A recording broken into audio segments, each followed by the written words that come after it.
Assalamualaikum warahmatullahi wabarakatuh. Kami dari kelompok 5 akan membahas tentang tahapan perkembangan peserta didik secara individual pada masa dewasa.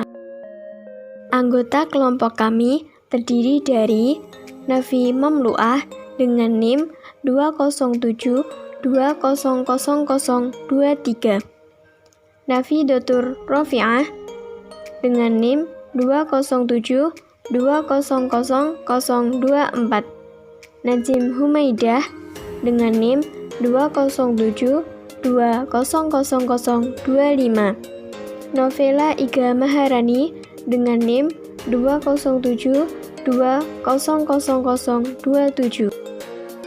Saya Najim Humaidah, NIM 207200025, akan membahas materi 1 dan 2, yaitu tentang pengertian masa dewasa dan fase-fase perkembangan pada masa dewasa.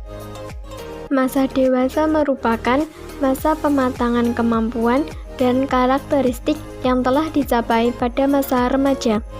Di sini, kelompok usia dewasa terbagi menjadi 2. Yang pertama, kelompok dewasa muda 20-40 tahun. Yang kedua, kelompok dewasa 40-65 tahun ke atas.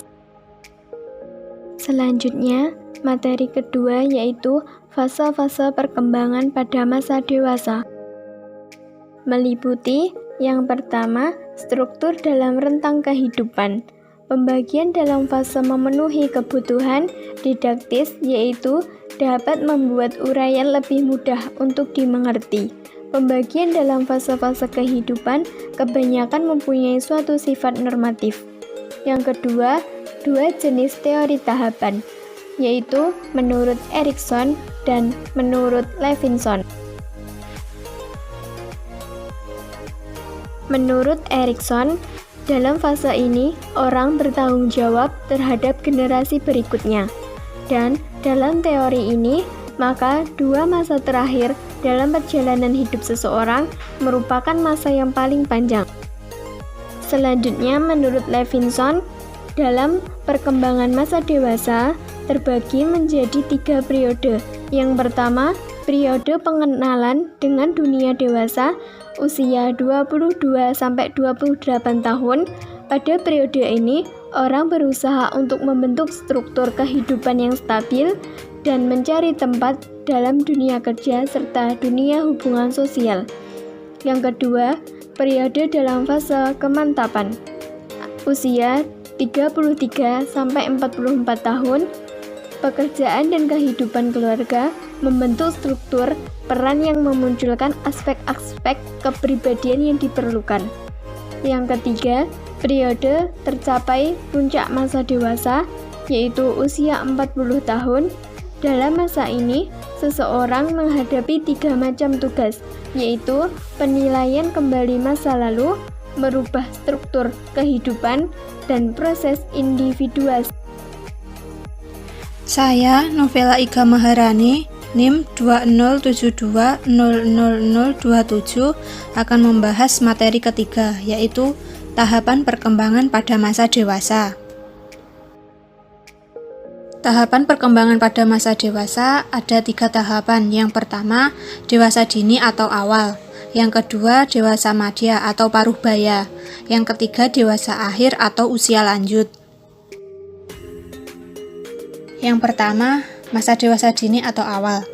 Pada masa dewasa awal ini merupakan masa peralihan dari masa remaja menuju masa dewasa. Secara hukum, dewasa awal sejak seseorang menginjak usia 21 tahun meskipun belum menikah, ataupun sejak seseorang menikah meskipun belum berusia 21 tahun. Meskipun secara umum, masa dewasa awal ini berlaku saat seseorang berumur 18 hingga 40 tahun. Perkembangan fisik pada masa usia dewasa awal. berada di puncak kesehatan, kekuatan, energi, daya tahan, dan fungsi motorik. Ketajaman visual paling menonjol pada usia 20 hingga 40 tahun. Pengecapan, pembauan, serta sensitivitas terhadap rasa sakit dan suhu umumnya bertahan hingga usia 45 tahun. Namun, pendengaran mulai berkurang pada masa itu. Kesehatan dipengaruhi oleh gen, akan tetapi faktor tingkah laku, pola makan, pola tidur, dan pola hidup mereka dapat berkontribusi terhadap kesehatan serta kesejahteraan mereka di masa sekarang dan mendatang. Pengaruh genetik terhadap kesehatan yaitu pemetaan genom manusia, menemukan akar genetika dari berbagai gangguan dari obesitas hingga kanker, seperti kanker paru-paru, prostat, dan payudara, hingga kondisi kesehatan mental. Selanjutnya, perkembangan kognitif pada masa usia dewasa awal. Pertama, berpikir reflektif atau reflective thinking menurut John Dewey. Pemikiran reflektif terus-menerus mempertanyakan hal-hal yang sudah dianggap fakta, menarik kesimpulan, dan membuat hubungan-hubungan. Berdasarkan tahap operasional formal Piaget, pemikiran reflektif dapat menciptakan sistem intelektual yang rumit, mempertemukan ide-ide atau pertimbangan yang saling berseberangan. Yang kedua, pemikiran pasca formal atau postformal thought. Seperti berpikir reflektif, pemikiran postformal dapat memungkinkan orang dewasa untuk melampaui suatu sistem logika. Berpikir postformal seringkali berkembang sebagai respon terhadap berbagai kejadian dan interaksi yang membuka cara melihat yang tidak biasa dan menantang pandangan yang sederhana dan terpusat terhadap dunia. Dan yang ketiga, kecerdasan emosional atau emotional intelligence. Pertama, kesadaran diri seperti emosional, asesmen diri, dan kepercayaan diri. Yang kedua, manajemen diri seperti kontrol diri, dapat dipercaya, kecermatan, beradaptasi, prestasi, dan inisiatif. Yang ketiga, kesadaran sosial seperti empati, orientasi melayani, kesadaran, dan organisasional. Yang keempat, manajemen hubungan seperti komunikasi, mengembangkan orang lain, manajemen konflik, dan menjalin ikatan. Selanjutnya, perkembangan psikososial pada masa usia dewasa muda. Sebagian besar usia dewasa muda telah menyelesaikan pendidikan sampai taraf universitas dan kemudian mereka segera memasuki jenjang karir dalam pekerjaannya. Kehidupan psikososial dewasa muda makin kompleks dibandingkan dengan masa remaja, karena selain bekerja, mereka akan memasuki kehidupan pernikahan, membentuk keluarga baru, memelihara anak-anak, dan harus memperhatikan orang tua yang semakin tua. Tahapan kedua yaitu dewasa madya atau parubaya. Pada dewasa madya, pada umumnya saat seseorang berusia 35 hingga 40 tahun ke atas, dan berakhir pada usia 60 tahun. Pada usia 60 tahun biasanya terjadi penurunan kekuatan fisik, sering pula diikuti oleh penurunan daya ingat. Usia madya merupakan periode yang panjang dalam rentang kehidupan manusia. Biasanya usia tersebut dibagi menjadi dua sub-bagian, yaitu usia madya dini dari usia sekitar 35 hingga 50 tahun, dan usia madya lanjut dari 50 hingga 60 tahun. Perkembangan fisik pada masa usia dewasa madya. Yang pertama, berat badan bertambah karena pada usia tersebut lemak mengumpul pada perut dan paha. Kedua, berkurangnya rambut dan beruban. Ketiga, perubahan pada kulit seperti kering dan mengkeriput. Keempat, kinerja otot menurun dan mulai mengendur. Kelima, mulai terjadi masalah pada persendian. Keenam, gigi menguning dan keropos. Ketujuh, penglihatan dan pendengaran mulai berkurang. Perkembangan kognitif pada masa usia dewasa madya. Yang pertama, bahasa. Keterampilan berbahasa lebih sopan, bijak, dan lebih dewasa. Kedua, intelijensi. Kemampuan berpikir masih realistis. Ketiga, emosional. Stabilitas emosi sudah seimbang dan terkontrol. Keempat, sosial. Giat bermasyarakat dan mengenal tetangga. Kelima, moralitas dan keagamaan. Menghargai adat istiadat dan daya tarik ke arah religi. Perkembangan psikososial pada masa usia dewasa madya. Yang pertama, model tahapan normatif. Usia sekitar 40 tahun sebagai masa ketika orang memasuki tahapan kenormatifan ketujuhnya, generativitas versus stagnasi. Dan yang kedua, timing of event atau jam sosial. Perkembangan kepribadian orang dewasa madya lebih bergantung kepada peristiwa kehidupan yang penting dibandingkan pada usia. Pada saat ini, orang hidup telah beragam. Jam sosial, orang berdetik pada tingkatan yang berbeda, dan siklus hidup yang mengalir telah menggabungkan batasan-batasan masa dewasa pertengahan. Dan tahapan yang terakhir yaitu dewasa akhir atau usia lanjut. Pada masa dewasa akhir disebut juga masa penutupan dalam rentang kehidupan seseorang. Menurut Harlock, tahapan terakhir dalam perkembangan ini dibagi menjadi dua, yaitu usia lanjut dini antara 60 hingga 70 tahun dan usia lanjut yaitu 70 tahun hingga akhir kehidupan seseorang. Dalam masa dewasa akhir ini, keagamaan seseorang cenderung meningkat karena pada masa ini merupakan masa perenungan, persiapan, dan perencanaan untuk menghadapi kematian. Perkembangan fisik pada masa dewasa akhir, menurunnya fungsi fisik dan memburuknya kesehatan seperti pertama pikun, 2 menurunnya penglihatan, ketiga kehilangan kemampuan mendengar, keempat berkurangnya kepekaan karena kulit menjadi kasar dan keriput, kelima perubahan bagian kepala seperti rambut memutih dan menipis, pipi kempong, gigi mulai tanggal hingga ompong, tumbuh banyak tahi lalat. Keenam, perubahan bagian tubuh seperti bahu mulai membungkuk atau bongkok, lemah dan lemas. Ketujuh, menurunnya persendian atau osteoporosis. Masalah kesehatan yang terjadi pada lansia diantaranya mudah lelah, telinga berdengung, sakit pada otot, pusing-pusing biasa, sakit pada lambung, serta insomnia. Perkembangan kognitif pada masa usia dewasa akhir. Yang pertama, menghadapi kematian. Orang-orang usia lanjut atau yang hampir mendekati batas rentang usia biasanya menderita penurunan kognitif dan fungsional lainnya, kehilangan selera makan dan minum. Perubahan tersebut juga dapat dicermati pada orang yang lebih mudah mendekati kematian. Yang kedua, kehilangan. Duka karena kehilangan seseorang yang dirasakan dekat dan proses penyesuaian diri dengan kondisi tersebut. Kehilangan seringkali membawa perubahan dalam status dan peran.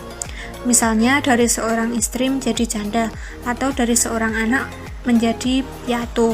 Kondisi tersebut dapat memiliki konsekuensi sosial dan ekonomi. Perkembangan psikososial pada masa usia dewasa akhir, yaitu tidak ada cara tunggal memandang kematian pada tingkat usia manapun. Sikap orang-orang terhadapnya merefleksikan kepribadian dan pengalaman mereka, sekaligus seberapa kuat mereka yakin bahwa mereka akan meninggal. Akan tetapi ada banyak perbedaan perkembangan yang terjadi, sebagaimana yang dinyatakan oleh model timing of event. Perubahan umum dalam sikap terhadap kematian sepanjang rentang usia tergantung kepada perkembangan kognitif dan timing of event normatif ataupun timing of event non-normatif.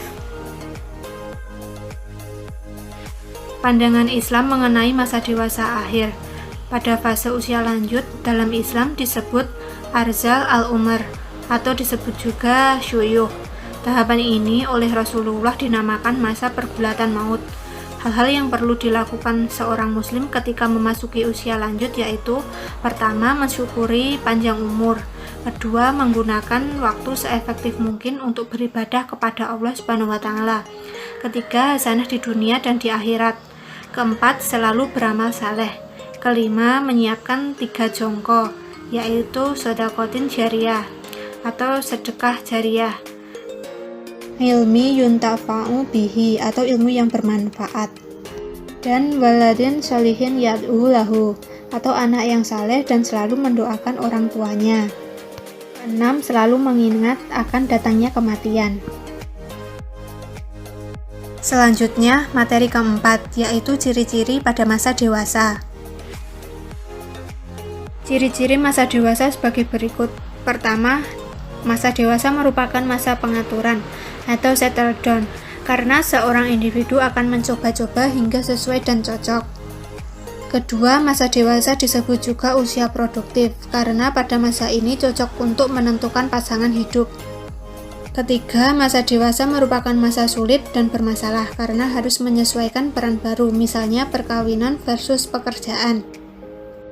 Keempat, kondisi emosional pada masa dewasa cenderung labil, akan tetapi saat berumur 30-an tahun, emosinya mulai stabil. Kelima, masa dewasa merupakan masa keterangsingan sosial, terutama pada masa dewasa dini, karena pada masa ini seseorang mengalami krisis isolasi. Keenam, masa dewasa merupakan masa komitmen, karena pada masa ini setiap individu mulai sadar akan pentingnya komitmen. Ketujuh, masa dewasa juga merupakan masa ketergantungan, terutama pada masa dewasa dini, karena pada masa itu seorang individu masih bergantung kepada orang tua maupun organisasi ataupun instansi. Kedelapan, masa dewasa merupakan masa yang dapat merubah nilai karena pengalaman dan hubungan sosial yang semakin meluas. Kesembilan, masa dewasa merupakan masa penyesuaian diri dengan kehidupan baru. Kesepuluh, masa dewasa juga disebut juga masa kreatif, karena pada masa ini seseorang individu bebas berkreasi sesuai minat, potensi, dan kesempatannya. Saya Nafidatul Rofinah, NIM 207200024, yang akan membahas materi kelima, yaitu tugas-tugas yang dilakukan pada masa dewasa. Yang pertama, masa awal atau dini. Masa dewasa dini atau awal merupakan fase perkembangan saat seseorang remaja mulai memasuki masa dewasa, yaitu umur 21 sampai 40 tahun.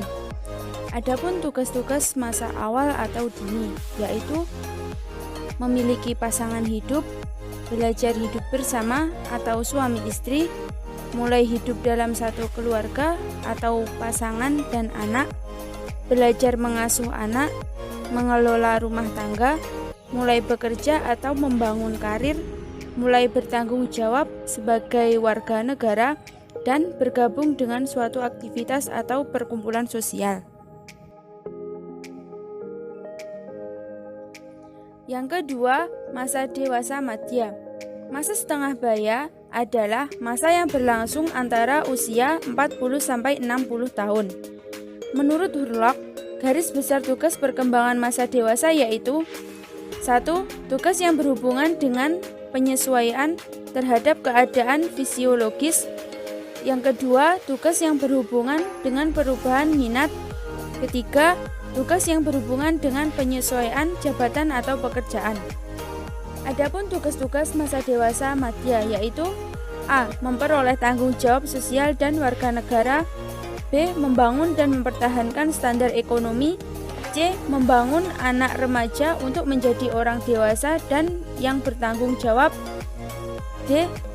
Membina kegiatan mengisi waktu senggang orang dewasa. E. Menerima dan menyesuaikan diri dengan perubahan fisik sendiri. F. Membina hubungan dengan pasangan hidup sebagai seorang pribadi. G. Menyesuaikan diri dengan pertambahan umur. Yang ketiga, masa dewasa akhir. Masa dewasa akhir disebut masa tua atau masa usia lanjut. Menurut Hurlock, tahap terakhir dalam perkembangan ini sebagai menjadi usia lanjut ini yang berkisar antara 60-70 tahun dan usia lanjut yang dimulai pada usia 70 tahun hingga akhir kehidupan seseorang.